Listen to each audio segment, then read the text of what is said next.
जय श्री कृष्ण फ्रेंड्स, कैसे हैं आप। मैं माधवी, स्वागत है आप सबका मेरे चैनल में। आज हम सीखेंगे वास्तुशास्त्र का परिचय। वास्तुशास्त्र ये स्वयं ब्रह्मा जी ने लिखा है। ऐसे कहते हैं, वास्तु का अर्थ है भवन, फिर वो चाहे विशाल इमारत हो या छोटा सा मकान। वास्तुशास्त्र भवन निर्माण का एक विज्ञान है। ज्योतिष के अनुसार जैसे कुंडली में ग्रहों की स्थिति के अनुसार आपका भाग्य बदलता संवरता है, उसी तरह वास्तुशास्त्र के अनुसार घर में उत्पन्न होने वाली ऊर्जा का प्रभाव मानव जीवन पर पड़ता है। वास्तुशास्त्र ब्रह्मांड के 5 तत्वों पृथ्वी, जल, अग्नि, वायु और आकाश पर आधारित है। मानव शरीर की रचना भी इन्हीं 5 तत्वों से की गई है। इसीलिए इन 5 तत्वों का प्रभावशाली परिणाम मानव के जीवन में देखने को मिलता है। उदाहरण के तौर पर जैसे एक आदमी की 2 फैक्ट्रियां हैं, उसमें एक फैक्ट्री में तो लाभ मिलता है तथा दूसरी फैक्ट्री नुकसान में जा रही है। अब आदमी तो एक ही है और ज्योतिष विज्ञान के अनुसार उसका समय भी अच्छा चल रहा है, फिर एक फैक्ट्री नुकसान में क्यों?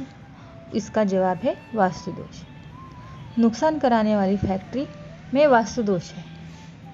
इस आधुनिक युग में वास्तुशास्त्र पर आधारित मकानों का बनना लगभग लुप्त हो गया है।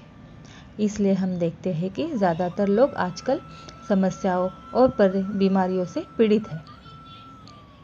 अधिकांश मकान वास्तु दोष युक्त होते हैं और जब ऐसे मकान 21 महीने, 7 साल या 15 साल के बाद जागृत होते हैं, तभी समस्याओं और बीमारियों का सामना करना पड़ता है। ऐसे नहीं कि हमने मकान खरीदा और अब वो वास्तुशास्त्र के अनुसार नहीं है तो उसका परिणाम तभी हमें भुगतना पड़ेगा। ऐसा नहीं है। वो जागृत होने में 21 महीने, 7 साल, 15 साल का समय लग सकता है, तभी उसका परिणाम हमें पता चलता है।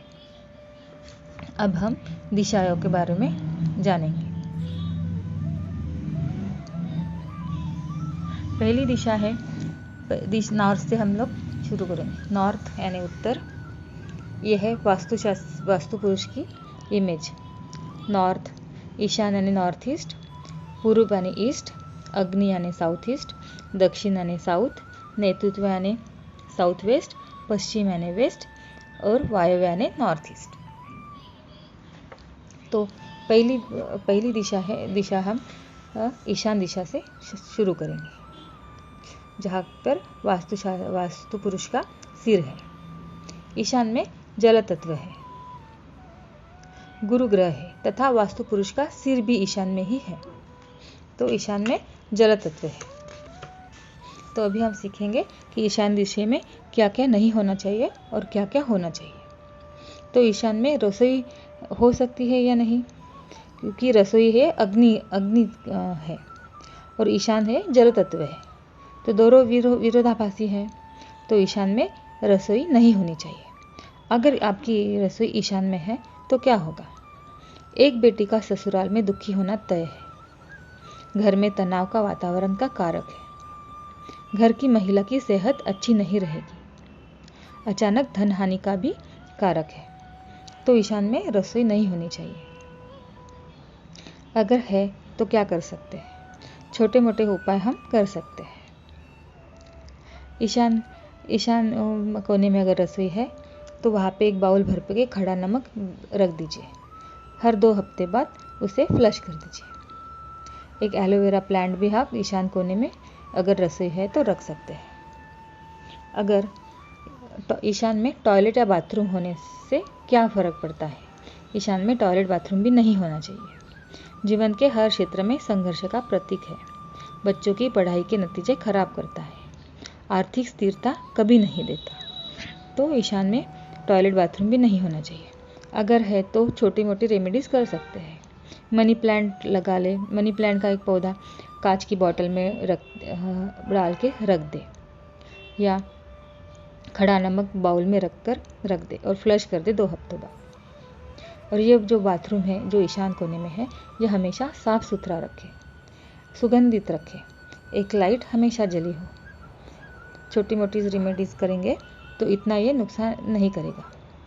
नेगेटिविटी प्लांट नमक खींच लेगा। अगर ईशान कोने में जल संग्रह है, ईशान मतलब जल तत्व और जल संग्रह अगर ईशान कोने में तो बहुत शुभ है। ईशान कोने में पानी की टंकी बोर का होना शुभ माना जाता है। इनमें किसी भी समस्या या संकट में से आपको बाहर निकालने की क्षमता रहे। उत्तर ईशान में बोर की टंकी धन कारक है। पूर्व ईशान में बोर या टंकी आध्यात्मिक उन्नति का कारक है। पानी का संग्रह जमीन के नीचे शुभ माना जाता है। पानी चाहे नदी से, चाहे तालाब से, चाहे कुएं से झुक के निकाला जाता है। तो ईशान में जल संग्रह शुभ माना जाता है क्योंकि उसका खुद का तत्व ही जल है। अभी नेक्स्ट हम सुनेंगे, अगर ईशान में बेडरूम हो तो सोने की पोजीशन कैसी होनी चाहिए, ये स्क्रीन पे देख लीजिए। अगर ईशान में बेडरूम हो तो नवविवाहित जोड़ा रहता है तो उनके बच्चे होने का योग न के बराबर है। यह कमरा एवं अन्य वास्तुदोष इस जोड़े का डाइवोर्स के सेपरेशन भी हो सकता है। अगर ईशान पूजा या बुजुर्गों के लिए एवं लड़की की पढ़ाई के लिए यह कमरा उचित है। ईशान में सोने वाले लोगों की नौकरी जाने का अधिक खतरा होता है। ईशान में अगर आपकी बेडरूम है तो उसे पीला रंग लगाएं। ईशान में मंदिर सबसे अच्छा माना जाता है। ईशान कोना अगर बड़ा है तो अच्छा है, वहाँ पे भक्तिभाव बढ़ेगा। अगर ईशान कोना ये कटा है तो उसके क्या परिणाम होंगे। ईशान कोना कटना नहीं चाहिए। ईशान पूर्व कटने से आध्यात्मिक प्रगति को रोकता है और पूजा भक्ति कम करता है। ईशान कटने पर आर्थिक प्रगति रोकता है और धन हानि पहुंचाता है। आपको किसी भी प्रकार के निर्णय लेने में संघर्ष होगा और ज़्यादातर बार वो गलत होगा। ईशान कोने में अगर सीढ़ियाँ हो तो क्या होगा। ईशान कोने में सीढ़ियाँ भी नहीं होनी चाहिए। घर के सारे लोग के चेहरे पे टेंशन हमेशा दिखेगा। माइग्रेन, पैरालिसिस, वर्टिगो जैसी सिर की बीमारियों को आमंत्रित करेगा। अगर आप कॉमेडियन शो भी देख रहे हैं तो आपके चेहरे पे टेंशन ही दिखेगा। अगर ईशान कोने में सीढ़ी है तो ईशान कोने में क्या होना चाहिए। ईशान कोने में मंदिर होना चाहिए। तो नेक्स्ट एपिसोड में हम बाकी के कोने के बारे, अग्नि और अलग अलग दिशाओं के बारे में सीखेंगे और रेमेडीज भी सीखेंगे। मेरे चैनल को अगर आपने सब्सक्राइब नहीं किया है तो सब्सक्राइब कीजिए, बेल आइकन दबाइए ताकि मेरे आने वाले वीडियो के बारे में आपको सूचना मिलेंगी। धन्यवाद।